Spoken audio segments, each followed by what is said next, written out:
রাজনৈতিক শাসকরা তাদের নানা রাজনৈতিক স্বার্থে মেয়েদের উপরে জুলুম করে।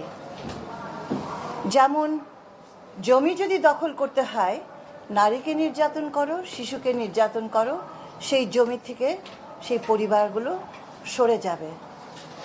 যদি নির্বাচনকে পক্ষে আনতে হয়, একটা কমিউনিটির উপরে সহিংসতা আরোপ করো, মেয়েদেরকে ঝুঁকির মধ্যে ফেলে দাও, সেই গোষ্ঠী সেই জায়গা থেকে সরে যাবে। আমাদের 16 দিনব্যাপী যে আয়োজনটা হয়, সেটা যদিও একটা আন্তর্জাতিক বৈশ্বিক একটা সূত্র আছে, এটার তাৎপর্য আমার বাংলাদেশে, আমার সমাজে, আমার কমিউনিটিতে এর তাৎপর্য অপরিসীম। এবং যেই কারণে সেদিন সেটা ঘটেছিল এবং প্রতিবাদ হয়েছিল, সেই প্রতিবাদের ফলে একটি আন্দোলন স্থায়ী রূপ পায় বিশ্বব্যাপী, সেই কারণগুলো আমাদের দেশে প্রতিনিয়ত বিরাজমান। Furniture just smarter, JMG furniture. আমরা সবসময় দেখে এসেছি যে রাজনৈতিক শাসকরা তাদের নানা রাজনৈতিক স্বার্থে মেয়েদের উপরে জুলুম করে। যেমন জমি যদি দখল করতে হয়, নারীকে নির্যাতন করো, শিশুকে নির্যাতন করো, সেই জমি থেকে সেই পরিবারগুলো সরে যাবে। যদি নির্বাচনকে পক্ষে আনতে হয়, একটা কমিউনিটির উপরে সহিংসতা আরোপ করো, মেয়েদেরকে ঝুঁকির মধ্যে ফেলে দাও, সেই গোষ্ঠী সেই জায়গা থেকে সরে যাবে। তাতে যারা এই ঘটনাগুলো ঘটায় রাজনৈতিক বদ উদ্দেশ্যে, তাদের লাভ হয়। এবং তোমরা জানো যে আমি 25 বছর ধরে নির্বাচনও পর্যবেক্ষণ করেছি, মেয়েদের অবস্থান দেখে এসেছি, সেই কারণে এই অভিজ্ঞতাগুলো আমি ব্যাখ্যা করতে পারি। অর্থাৎ সহিংসতা, সরাসরি সহিংসতা, কারণে অকারণে সহিংসতা, রাস্তা দিয়ে হেঁটে গেলে তাকে টিটকারি মারা, এমনকি ওয়াজেও নারী সমালোচনা করতে গিয়ে যে ভাষা ব্যবহার করা, নারীকে অত্যন্ত ঝুঁকিতে ফেলে দেয়। একটি আলোকিত সমাজ যেখানে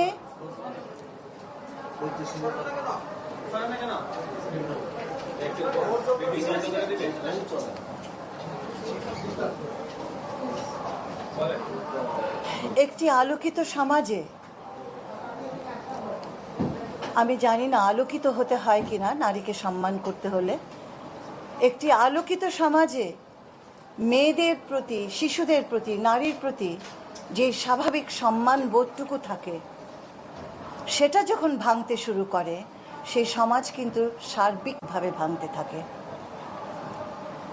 আমরা এটার একটি চরম রূপ দেখেছি গত 16-17 বছরে একটি স্বৈরাচারী পরিবেশে। তবে এইটুকু বললে যথেষ্ট বলা হবে না, কারণ সংস্কৃতির গভীরে যদি এমন আচরণ থাকে, এমন নীতি থাকে, যেখানে নারীকে অপমান করা গ্রহণযোগ্য হয়ে যায়, সেই সমাজ ভয়ঙ্কর একটি জায়গায় চলে যায়। সহিংসতা নারীর প্রতি বাংলাদেশে কমেনি, বই বেড়েই চলেছে। কোথায় যেন আমাদের কাজটি আমরা ঠিকভাবে গুছিয়ে উঠছি না। এটা শুধু আত্মসমালোচনা নয়, এটি সমাজকে সমালোচনা। এই দেশের আপামর জনগণ, যাদের বিবেক আছে, বুদ্ধি আছে, চেতনা বোধ আছে, যারা দেশকে ভালোবাসে, যারা শান্তি চায়, যারা পরিবেশে পরিবারে সমৃদ্ধি চায়, তাদের সকলের মনের গভীরে এই বোধটি কাজ করবে। এখন 16 দিনের এই অ্যাক্টিভিজম কেন? সারা বছর যেখানে আমার একটা সুন্দর স্বাভাবিক পরিবেশের জন্য কাজ করা প্রয়োজন, সেখানে ওয়াই 16 ডেজ? যেমন আমরা দিবস পালন করি, কেন দিবস পালন করি? শুধু গভীরভাবে স্মরণ করিয়ে দেওয়ার জন্য যে এই বিষয়টি মীমাংসিত হয়নি, এটা নিয়ে আরও কাজ করতে হবে। কেন আন্তর্জাতিক নারী দিবস? মনে করিয়ে দেওয়ার জন্য যে আরও গভীরে বিশ্লেষণ করো, আরও গভীরে বুঝে নিই আমরা গত একটি বছর মেয়েদের জন্য কি করেছি, কি করিনি, কেন আমাদের মেয়েদের অবস্থা এখনও এত ভালনারেবল। এই জিনিসটা ভাববার দিন হচ্ছে আন্তর্জাতিক নারী দিবস। ঠিক তেমনি এই 16 দিনের অ্যাক্টিভিজম হচ্ছে আমার সারা সমাজকে আরেকবার সাথে নিয়ে আন্দোলন করা। আন্দোলন শব্দটি বহু ব্যবহৃত। আমি বলবো সমাজকে নিয়ে এমন একটা নাড়া দেওয়া যে তোমরা জেগে ওঠো, আমাদের নতুন করে কাজ শুরু করতে হবে।